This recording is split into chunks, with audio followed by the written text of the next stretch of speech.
All right, today is the day. We're going to turn this solar shed that you see here, and have you seen many times before. Got the shed prepped, got all the solar products, and a brand new, eco-worthy IC 3000 watt, 12 volt, 120 volt, 60 megahertz, 100 amp charger, ready to go. We're going to install this in the solar shed, and then we're going to test it all out. Get ready, it's going to be a fun ride, and the solar shed is going off grid. So today we're doing things a little differently. It is hot, and I mean it's hot here in Florida today. So I've got the canopy above me, the solar shed's way in the background over there, and I'm just kind of going to start unpacking things and work here on the benches as much as possible, and then we'll transport it over there. So we're going to start with the unopening, and I want to thank EcoWorthy for sending me this new inverter. This should provide us enough power to run everything we need in the solar shed. It's also designed for RVs and even has a lot of the important pieces that you're going to need to go with it. This is one of the first pieces that I thought was really, really nice.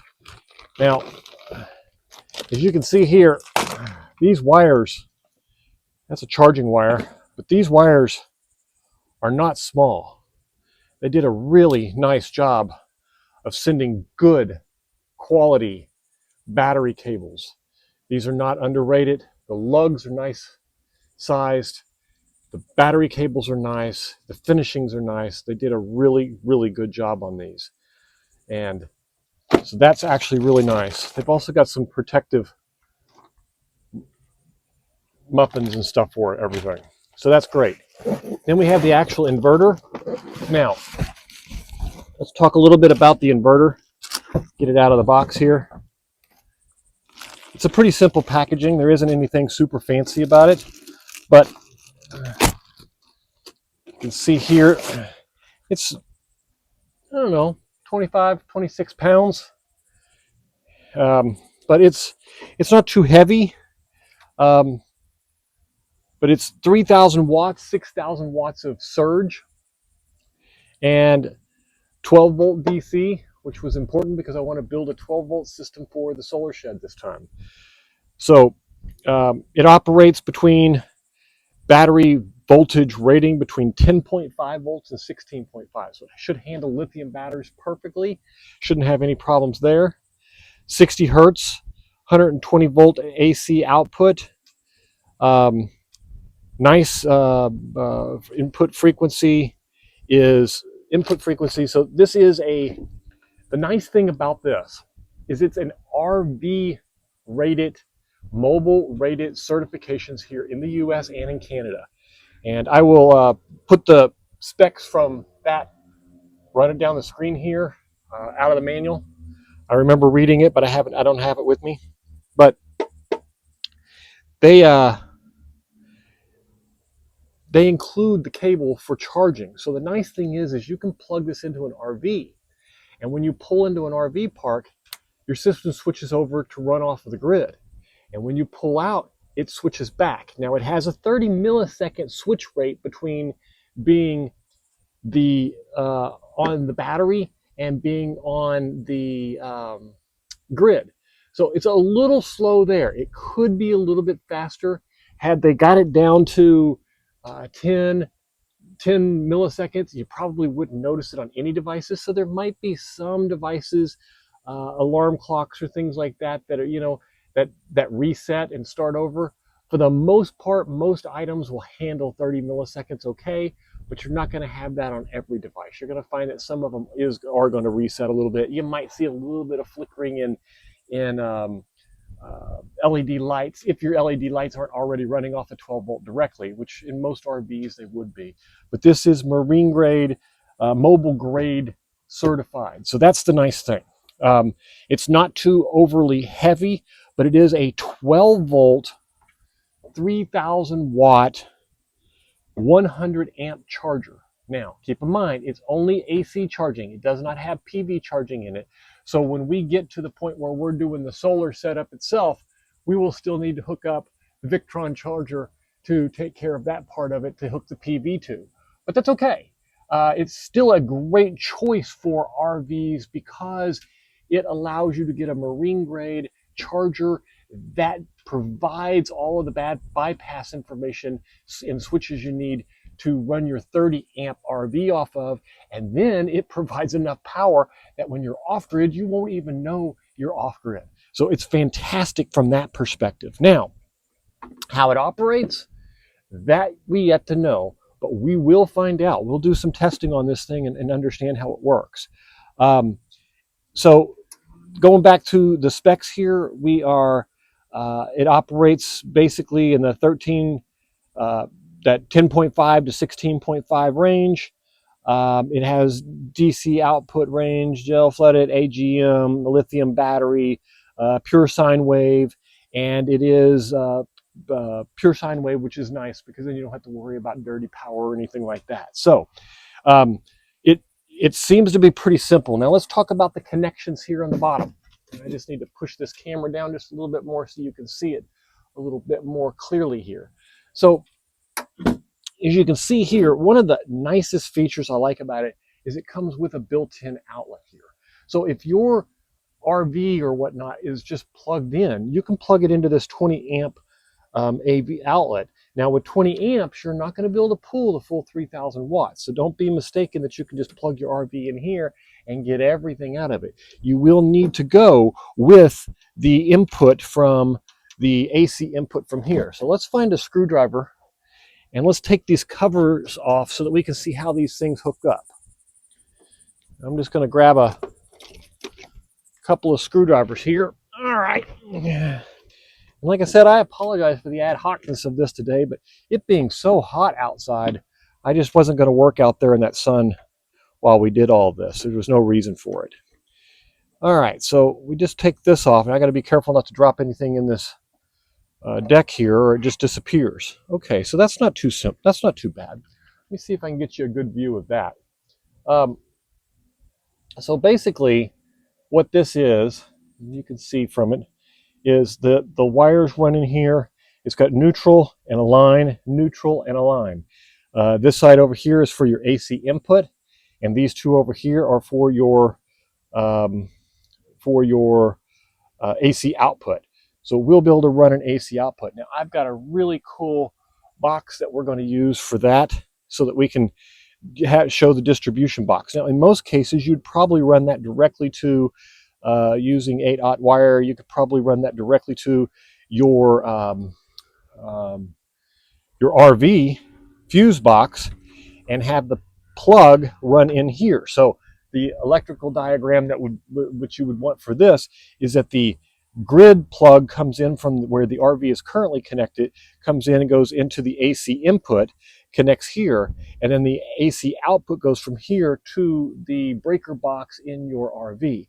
And then this acts like a switch between the two. Whether you're off grid, this turns on, and when you're on grid, you can either have yourself use the batteries and use this as a backup, or you can put it in backup mode where it charges the batteries, and then when the power goes out, it kicks in and you have full power there. So you can operate it both ways. Now, there are a couple of items here that I was a little disappointed with the CAN bus here. I thought this was going to hook up to some things, but this seems to be just a plug for their batteries. I'm going to get a little bit more details on it and worry about that.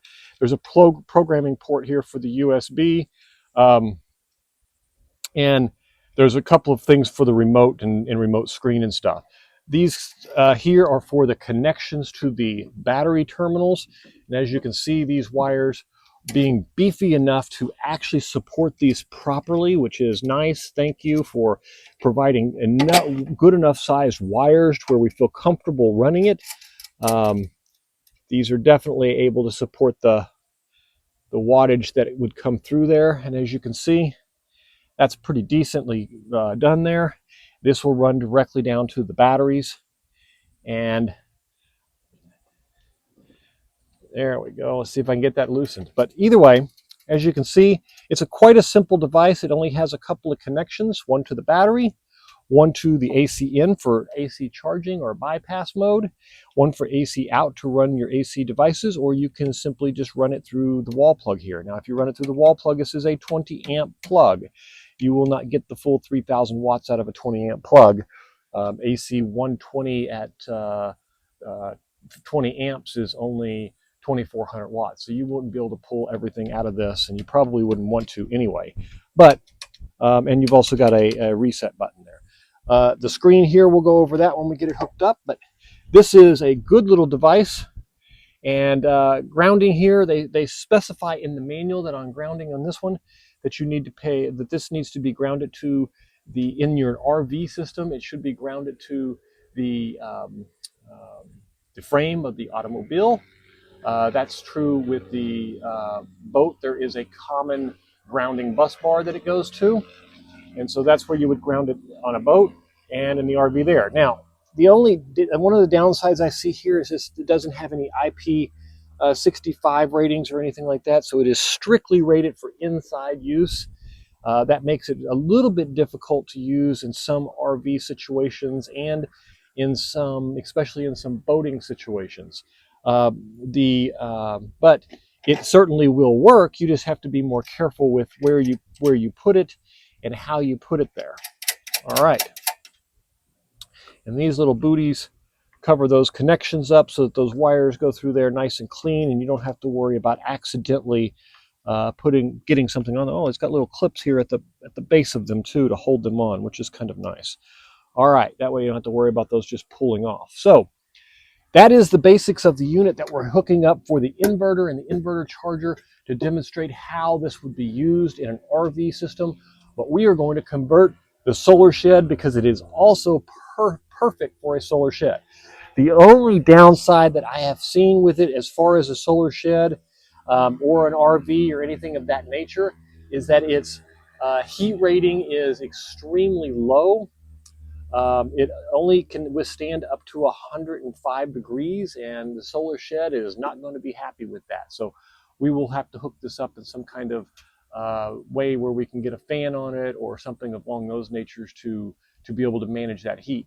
We may even see what it can take and see if how accurate that rating is and what it does when it overheats. I hear there's just a sensor in it that shuts off, and if that's the case and it just shuts off and then comes back on, then it wouldn't be the end of the world. If it burns out, that would be where we run into the real problem. So we'll save that testing for the very end. All right, let's take a look at some of the changes we're making here.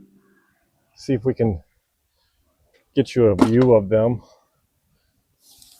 There we go. That should be high enough to see everything, I think. So we're not trying to get fancy here. We just want to do the basics. I'm thinking we place the inverter here and there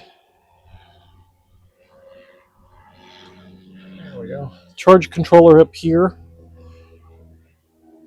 The breaker for the charge controller to go in there. The breaker for the PV right about here. And I'm just going to button some of this down real quick.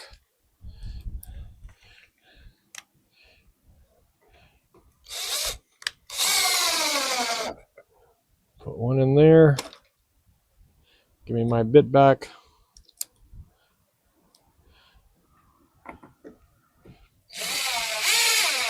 One in there. Then let's take this one and tighten it down before we put the PV in place because we can't move it afterwards.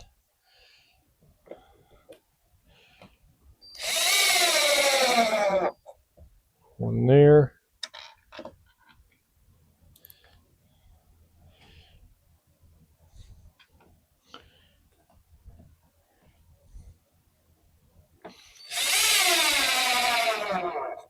One there.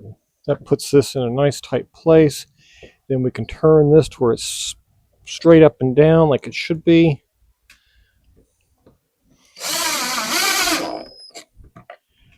Put it down.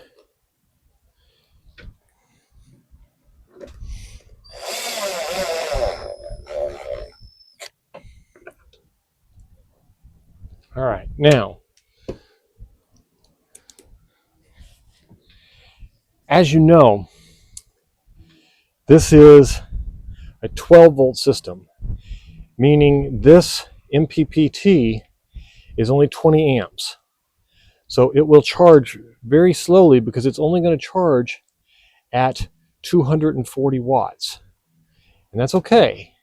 That's all we'll need because we're only going to be running 100 amp hour battery, which meaning the whole system is limited to 100 amps, which is 1200 watts pull out of this. So we are going to be a little bit limited by the size of what we can pull from this in this demonstration, but it will give you the idea of how everything would work. So let's, I think this looks good right about here. I want to put it over as far as I can get it. So I'm going to go ahead and put it in place also.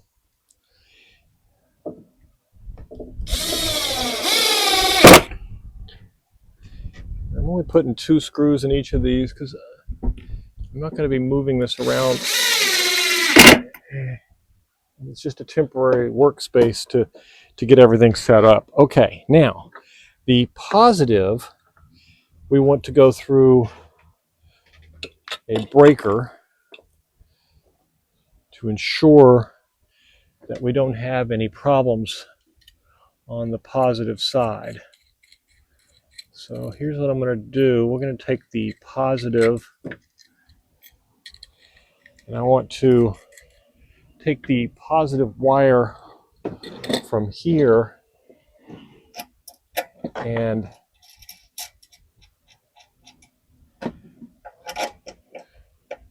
just use it as a gauge of where this should go.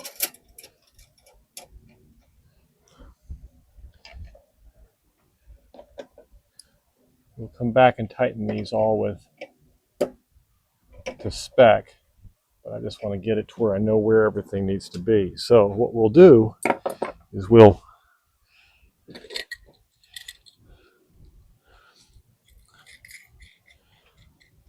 this is a 120 amp fuse. I am going to put the fuse between these washers also. So what I want to do is make sure that this is in that washer also. There we go, like that. That's what I want. So that these can be smushed between there, making the connection between the cable and the fuse the most important thing. This is not a bus bar, so I don't need it to connect good to the bus bar. I need it to connect good to the other item in it. And in this case, it's going to be the other wire on the other side. So I'm going to put those between these like that. And we'll put that across there like this. Now, what I think I'm going to do is zip tie these down to where they cannot move and that we don't have any issue with this wire at all. So let me get some zip ties and let's take care of that. All right, so in order to do this, I want to try to keep this fairly simple. So I'm thinking I'm just going to take 3 of these like this. And I just don't want anything bumping them and knocking them around or anything like that. Let's get this where it's just the right spot there. And then we will tie those down so that it can't move regardless of what tension comes up.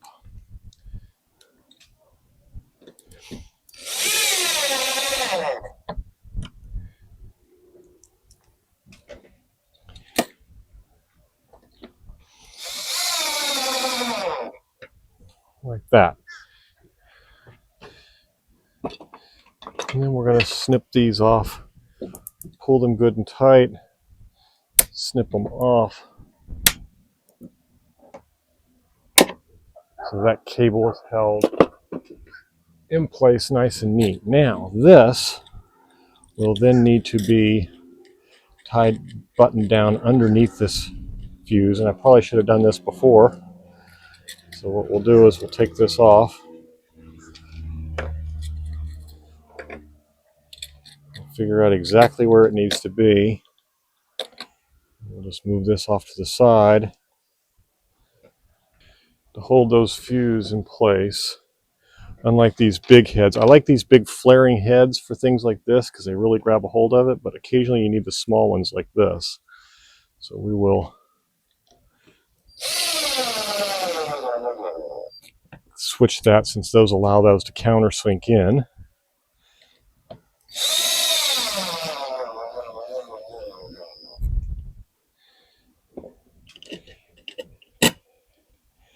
And that allows enough movement to get that on there.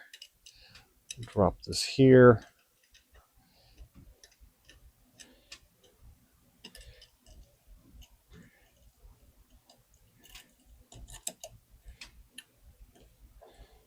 I'm going to go ahead and insert this.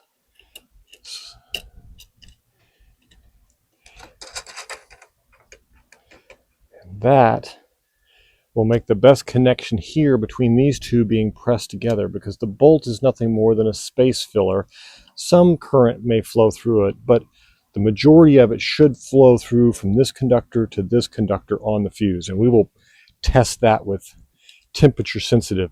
These fuse blocks, although they're really reasonably priced, I would not use them for full capacity all the time.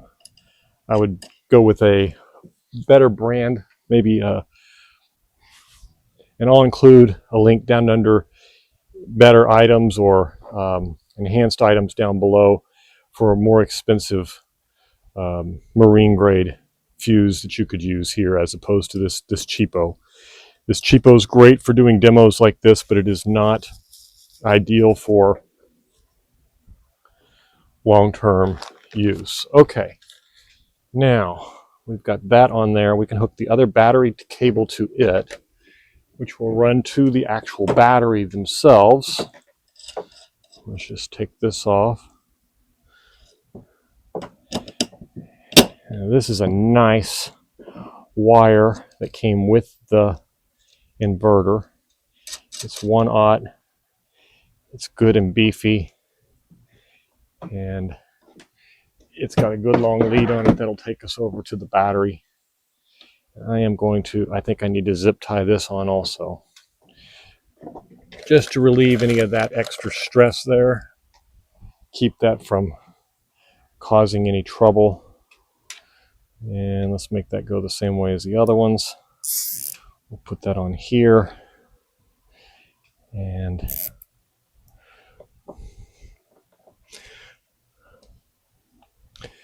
we'll take this.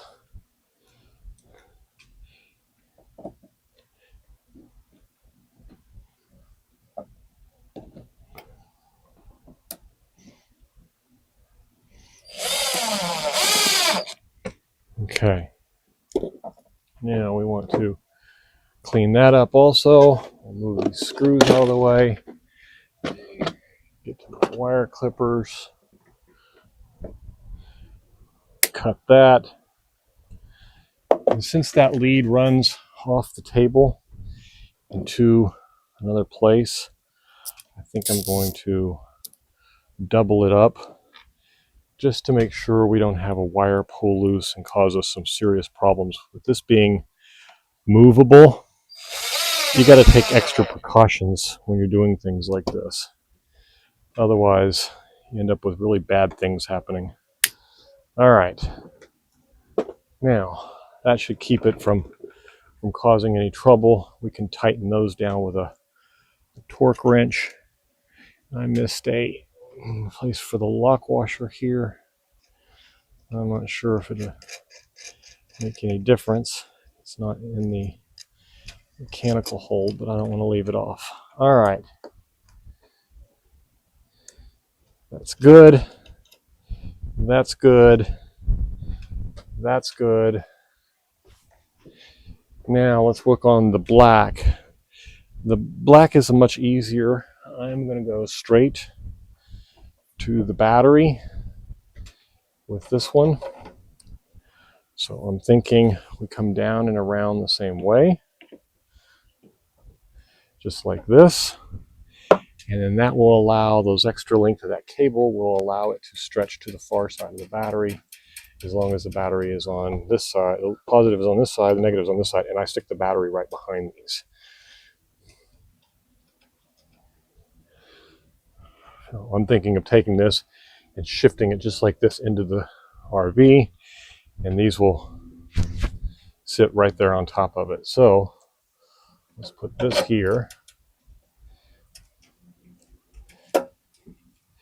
And we already forgot something important. I want to put that on there. I'm going to have to go back and redo the other side.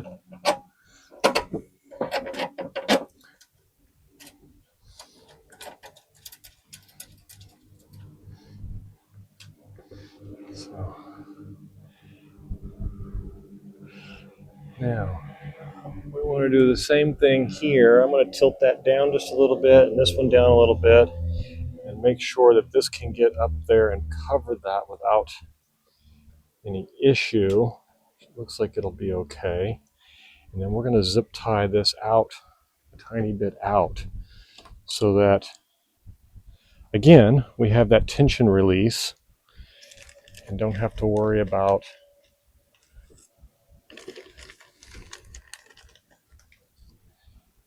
the problem of it moving around on us. That's not how I want to do that. Let's put those screws on the same side there. I'll just put that right there. Bring this out just a little further. Since that one's mounted at the top here, I want to give it a little extra leeway there. And I need a few screws. See if I have any left. All right, so let's start by putting this one in.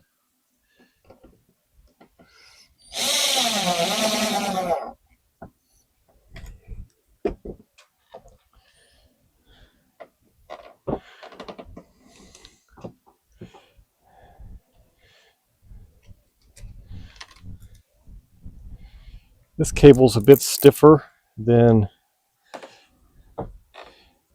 the one that I used to go to the fuse. A lot better quality cable.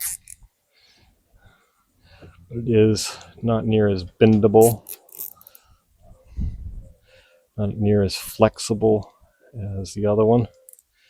So I'm going to just curve that all the way around that corner like that, and then button it down. I don't think it'll have a problem with it moving, so that's actually the solution here, is to prevent it from moving, and it doesn't have any movement in it whatsoever. These were a lot more flexible and move a lot. So, and then I think we'll do the same over here. We'll do one this way,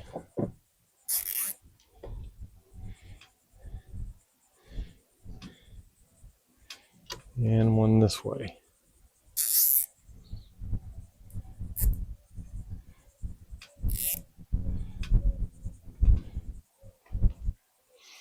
Right in the same neighborhood with those screws.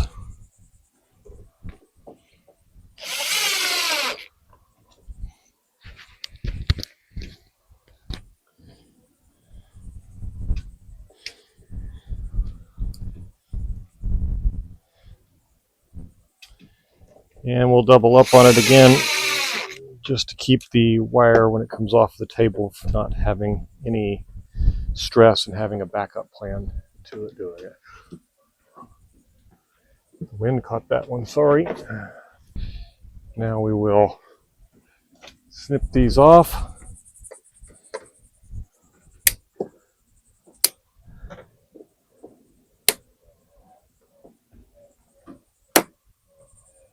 Completing the wiring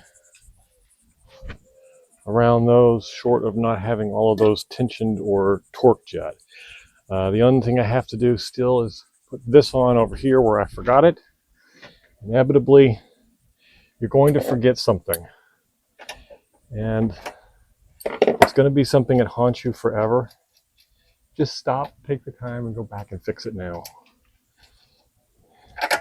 Otherwise, and it may end up being super easy like this to fix, and it may not be super easy to fix, but either way, you should resolve it quickly. That way you can move on. I had a friend once when I lost something, and he basically said, just go buy a nicer one and you'll forget that you ever had the bad one, the cheaper one. Here's what we've got. We've got the wires connected, going around the corner. The PV's here. We don't have it connected to anything. We'll plug in the actual solar panels when we get to that point. This needs to go off to the battery also. So we need to create some wires for this. We need to handle this aspect of it. This is going to have the input and the output. So the input is pretty easy. We're going to hook this plug up for the input. And I think what I'm going to do is hook up the output first. So let me get that and let's take a look at that. All right, so here's what we want to hook up for the power station. And I picked up one of these. There were some reviews done by Will out on the internet where there was some problems with these.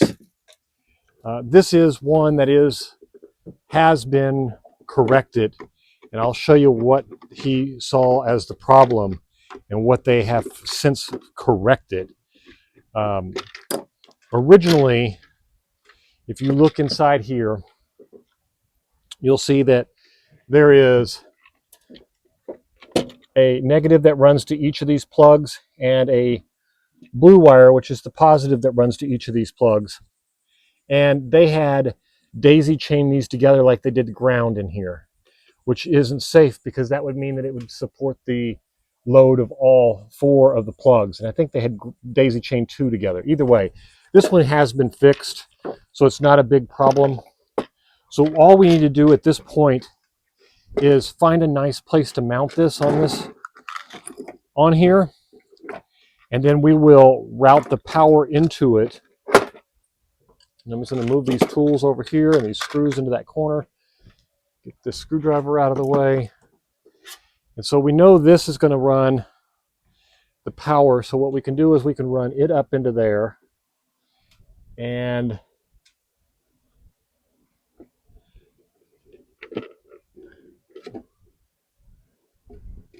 just loosen that up, push that up in there.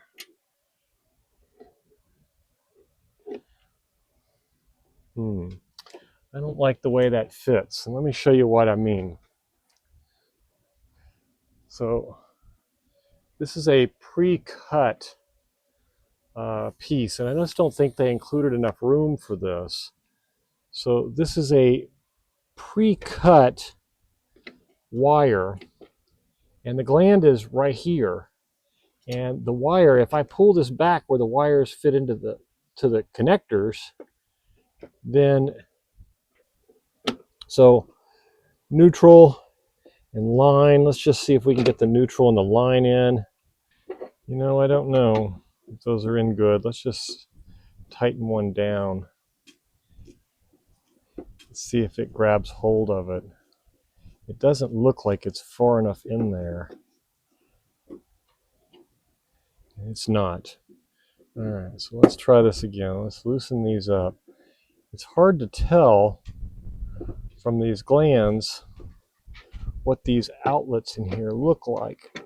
No, there they go. Now they popped in. Let me show you. Those slid all the way in that time. You can see here. Let's see if I can get that turned enough for you. You can see here they slid all the way in. That's much better. That tightened down for sure. Gripped a hold of that line really well. Yeah. Now, weirdly enough, let me make sure those are in there really good. I'm going to tighten this, go ahead and tighten this gland down so that that's not moving anymore on it. And we've got the same issue here with this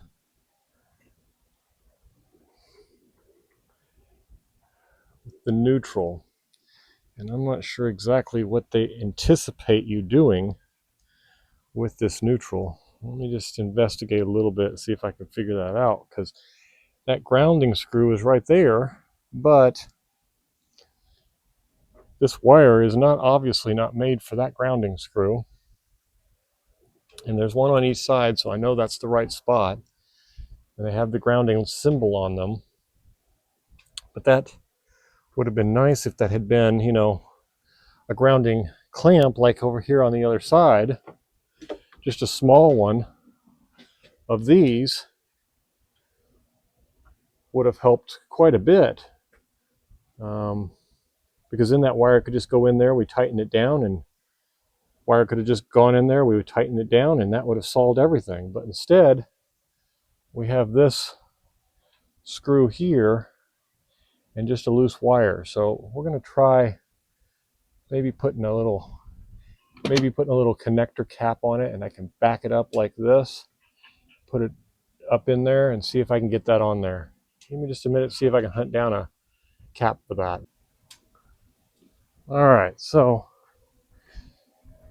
here's what I found. I found a couple of blue labeled things. I only need one for this side, but I gotta see if I can get it actually in there to get it crimped or not. That's going to be where the remaining issue is. If not, I gotta loosen this. Oh, look at that. That just twists right out where I can get to it. That's good. Slide that back in there. Push that out as far as I can. See if I can get this to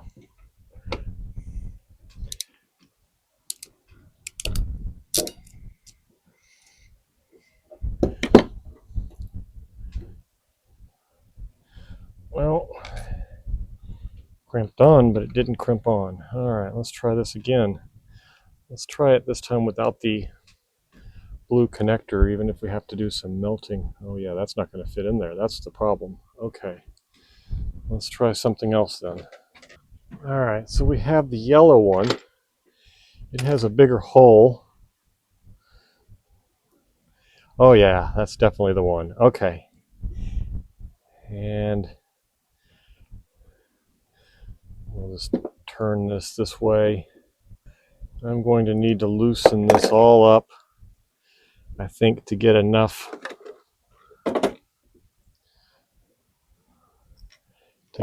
on it.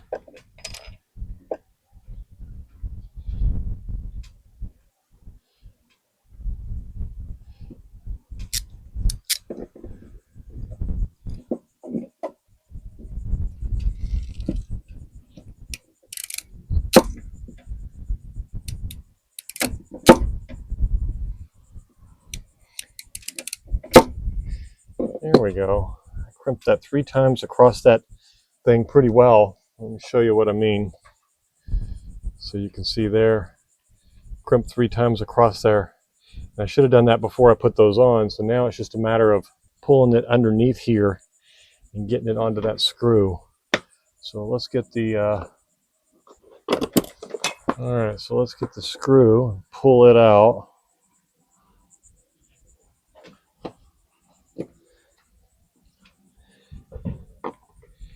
And then I'm going to, I think I'm just going to, I don't want to take a chance on, this seems to be the road of least resistance here, which would have made everything else a lot easier if I had just done it in the first place. Okay, let's see if I can get this.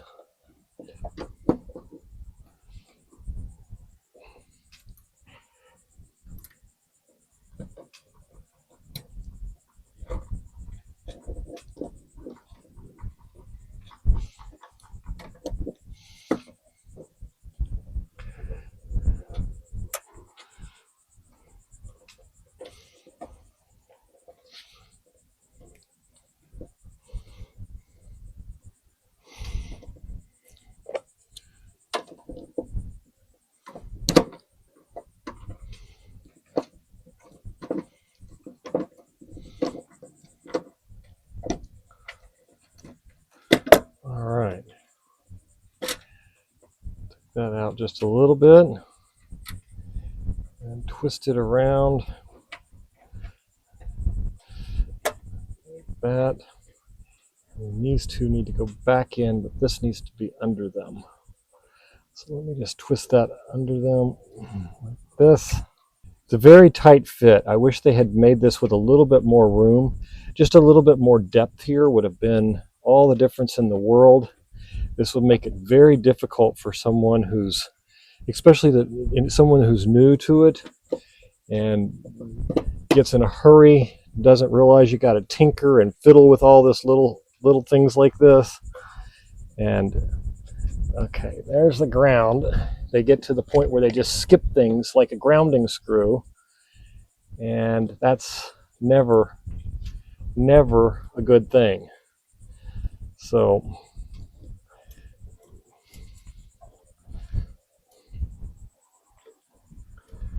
now I'm tightening this back up on the back side here to hold this wire in place.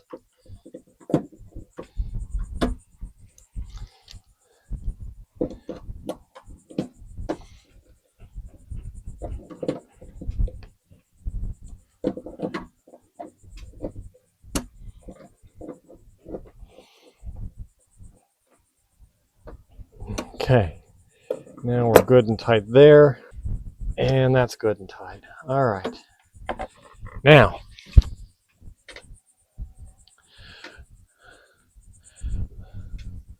let's get some wire for wiring up this device. And just in case you couldn't see it earlier, this was where we had the problems when the original investigations were done on these.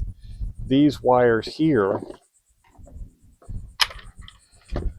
were daisy chained to connect either the black or the blue, and I don't remember which one, but they daisy chained them like they did the green here. Now green, obviously, a short should be boom and blow the whole thing and pop the breaker, and that would be the end of it.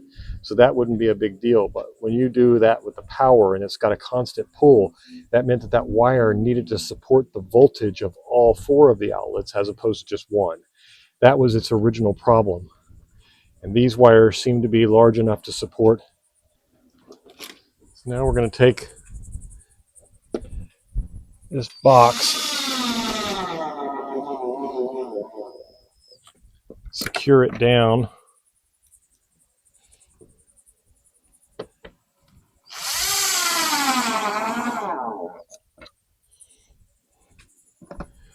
That seems to be good. 2 is enough. Then we're going to take a piece of 10 gauge wire, strip off both ends. And I do want to take this, put it up in here. Same thing's true here. This is damned frustrating that these glands are so close to the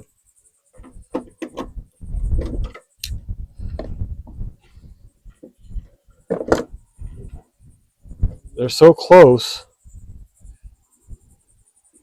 that the only real way to do this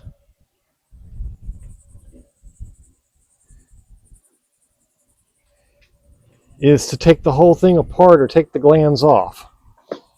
The glands are supposed to make this easier, not more difficult. And there just simply isn't enough room in here to do this. So what you end up having to do is take all of this apart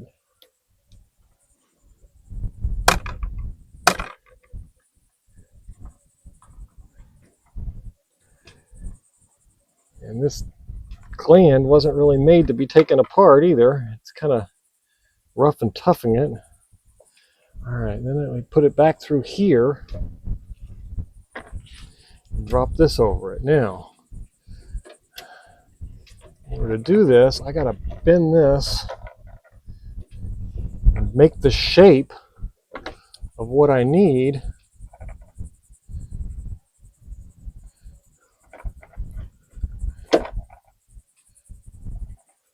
for that ground wire.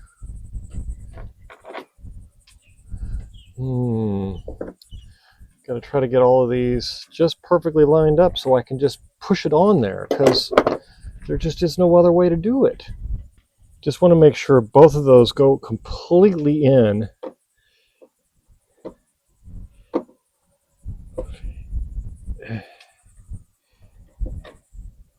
And then I tighten down on them good. And then I can put the ground on, because the ground is going to pull it in an odd direction and pull them out if I haven't gotten them tight yet. And there simply is no room in here to work. Just very frustrating. I don't think they took the connections. I hate to say it, I just don't think the grounding and the wiring connections here were taken seriously enough to just how simple this needs to be for people to use it.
What is this? I mean, I know what it's supposed to be.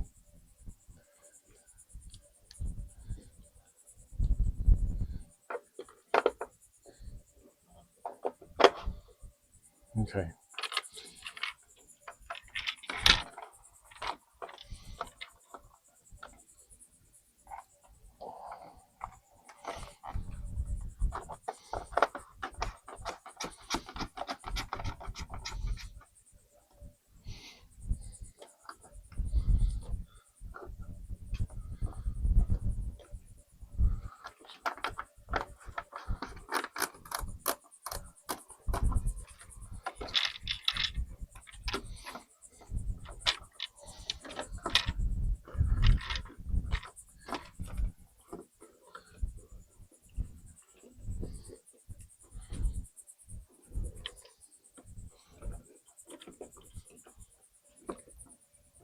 Let's do the same thing we did before. Let's just take a couple of zip ties, secure these down so we don't have to worry about things moving around on us.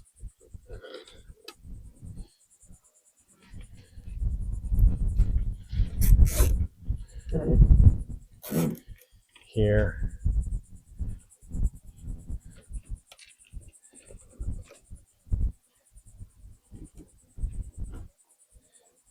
Here.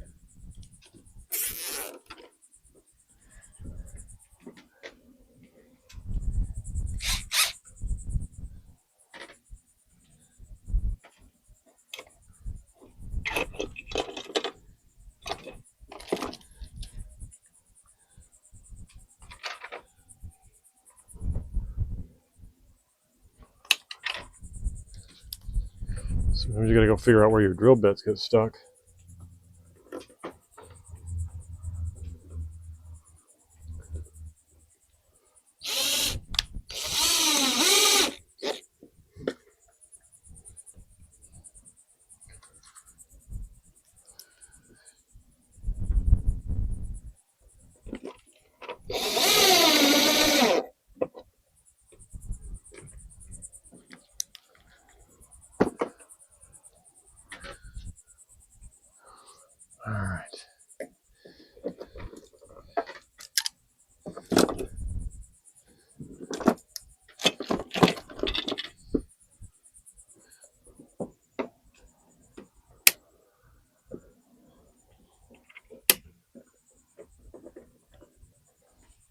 Okay. So we have 3 wires in here.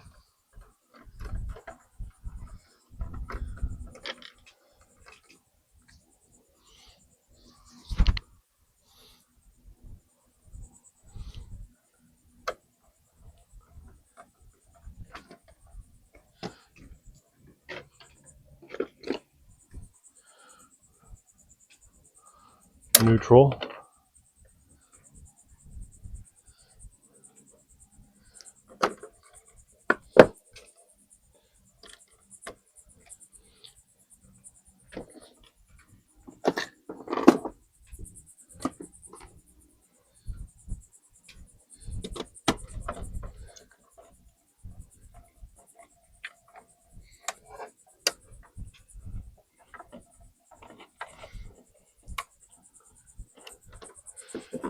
Trim off just a little extra of that.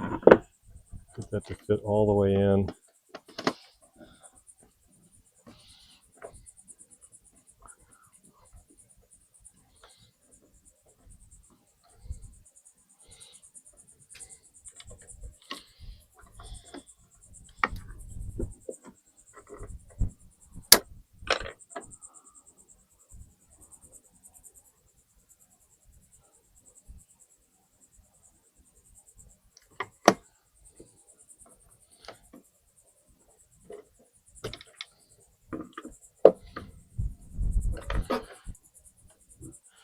Line.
Now we're just going to double check all of the connections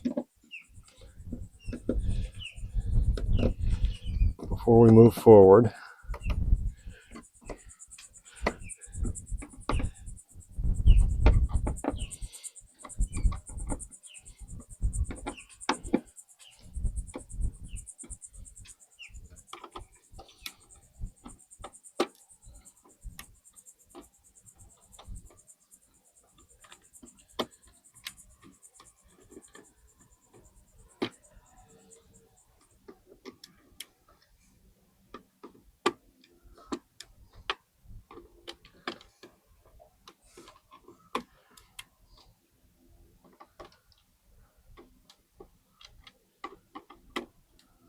All right.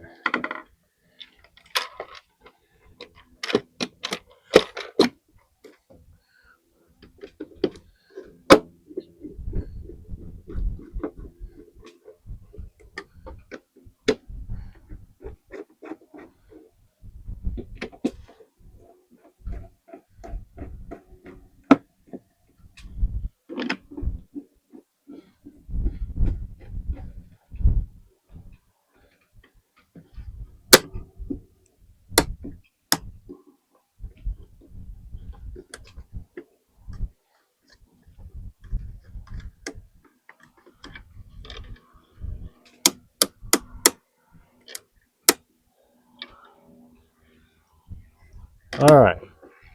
Everything is off. Everything is connected there. Let's take and let's put the cover back on. Let me just kind of show you what everything looks like once it's done. Ground, common, neutral, or neutral line, ground, neutral line. Lines in the middle, neutrals on the outside. Nice. You saw everything in there. Put this cover back on.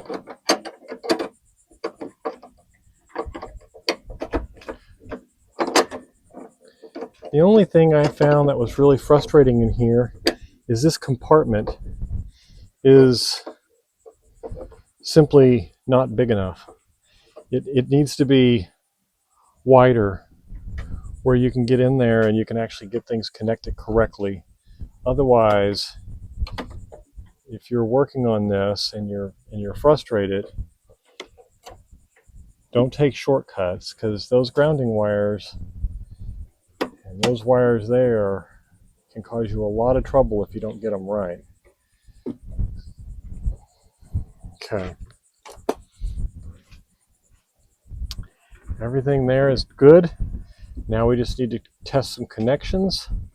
All right, so we're going to basically set the torque wrench here to a little over 11 foot-pounds.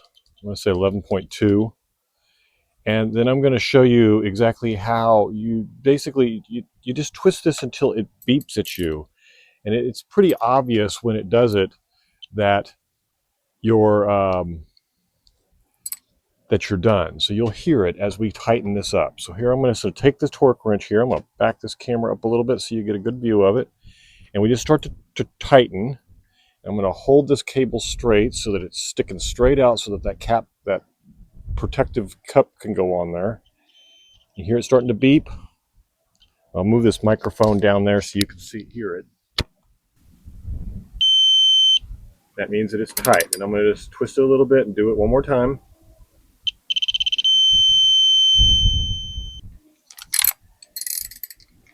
All right, that side's done.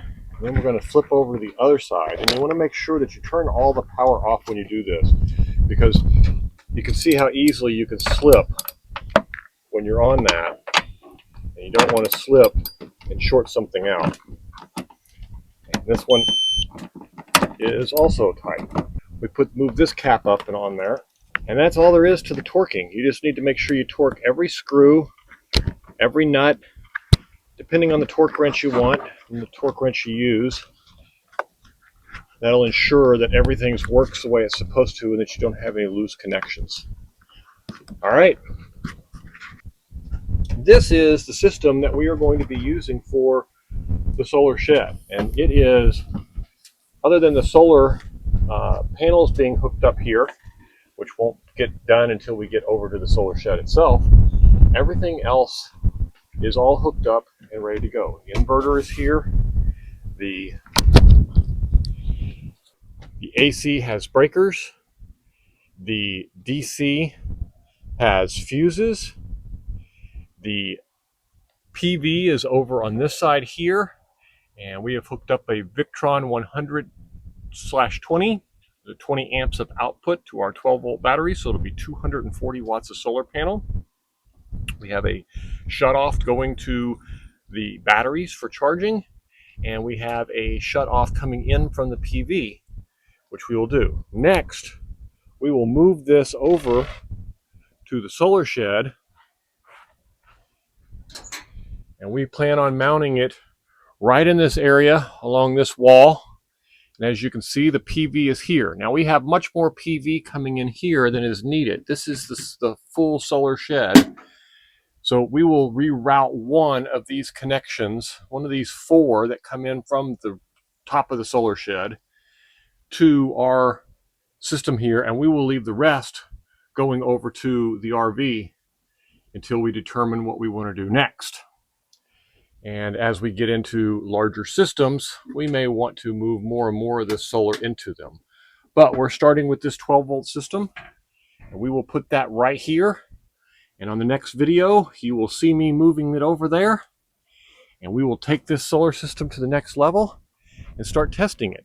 The last thing that we're going to do today is I'm going to turn this solar system on, and then we are going to charge the batteries. All right, we're going to do a quick power on sequence before we take this to the solar shed to check everything and make sure it works. So in order to do that, I've got the solar shed, as you can see, plugged in here. This is running everything over to the solar shed right now. So I just want to kind of test everything out before we get there. So I'm going to shut off all of this power here. I've turned on the DC batteries. So there is power running to the DC terminals here. And we would want to check that. So what we'll do is we'll pull the meter up here and we will connect it, turn it on DC voltage. We'll set this where you can see it clearly. And we're going to set this to DC voltage. And then we're going to take these terminals and we're going to push one in here in the, I'm going to have to pull these off a little bit in order to get to it. There we go. I'm going to push one in here in the negative. And I'm going to push one in here on the positive. And as you can see, we're at 13.1, which I'll pull up the state of charge on those right now, and you can see they're about 30%. So here's what we're going to do. We're going to power this thing on now that we know it's at a safe voltage and the polarity is correct. Now, keep in mind, you should always check polarity, and let me show you exactly what I mean by that. I want to make sure you can see it. There we go. So you can see the voltage here, and when I put this on the negative here and the positive here, we show 13 volts. Now, if I have these reversed, you're going to notice right in this area here that a negative symbol is going to show up. And you can see there, that's negative 13 volts, and that means that the polarity is backwards. Now, I have the cables backwards, so this would mean that the polarity is right. And you always want to check polarity on batteries to make sure that you have it correct and accurate. Now, we're going to put these safety caps back on here to protect keep any mistakes from happening. We're going to pull this back again, and we're going to start on the power on sequence. So we push the power on button here and hold it, and you can see it's flipped on. I'm going to try to zoom in here on the screen so that we can get an idea of what's going on. All right, that's good. It shows 13 volts, which is what we had. And we see AC output, and we see a status of green, and we do have AC going out from the batteries. So all of this is good. Now I've got this set to a 25 amp charge. So what I'm going to do is I'm going to take the charge cord, which if you remember when we hooked it up,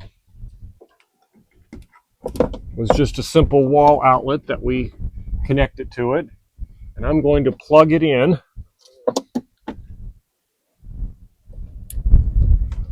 And we should see this switch into bypass mode, which it did. And it's going to go in here in a second. We'll hear it click. There goes the click. And AC in. And the battery has started charging. It's as simple as that when you have this set in bypass mode, that if you were using this in an RV, then you could pull into your RV park, plug this into the grid power, and this would switch to bypass mode and in turn charge your batteries. Now, you can set it as, so it'll act as an UPS, and when the power goes out, it'll do it. Now, you'll notice over here that we've also got power to, it's kind of hard to read. Oh, here we go. Just have never taken off the protective coating, so you can't see it very clearly. Let me just do that while we're here. So you can see here, we have power to this, and you can see that's on. So what we're going to do is we're going to turn on these circuits, and that should power it up. Now, that should have powered up the solar shed, but before we go over to the solar shed, I want to throw a little tester on one of these and just check the polarity and check everything to make sure that we have a good solid connection. Not only that we have power, but we have the correct wiring for the hot, the neutral, and the ground. And we don't have any wiring issues there. And this should be true with all of these plugs, and it looks like it is. And then we're going to go over to the solar shed. I want to switch this one from there to here. And we're going to check that one, and it's good. So now I'm going to walk over to the solar shed real quick, because we have that power coming in through that extension cord, which you can see here. We're going to come over here to the solar shed. We're going to take a look at the outlets that are in here. I'm going to flip the lights on, and the lights come on, which is a good sign. Now what I want to do is I want to know if the outlets here are all wired correctly also. And if I plug that in, as you can see, we got a good wiring here also. So that means everything is properly grounded. Everything has the polarity correct. And we are all set up and ready to rock and roll. So now in the next video, teaser, in the next video, I will be showing you how we hook the solar system up here, and we'll connect some panels to it. And then in the third video, we will connect all of the panels, reconnect all of the panels to the solar shed, and get everything rocking and rolling permanently. Right now, all the solar panels are sitting out like this. And so we will mount them to the solar shed, and I will show you exactly how that is done and what I do to make that happen. And that will in turn allow us to, you can see my creative engineering here where I needed this to be out from the wall a little bit to get more sun. So I propped it up just a little bit. But this is the next 2 videos. So we will see you on the next one. Thanks for watching, and we'll see you there.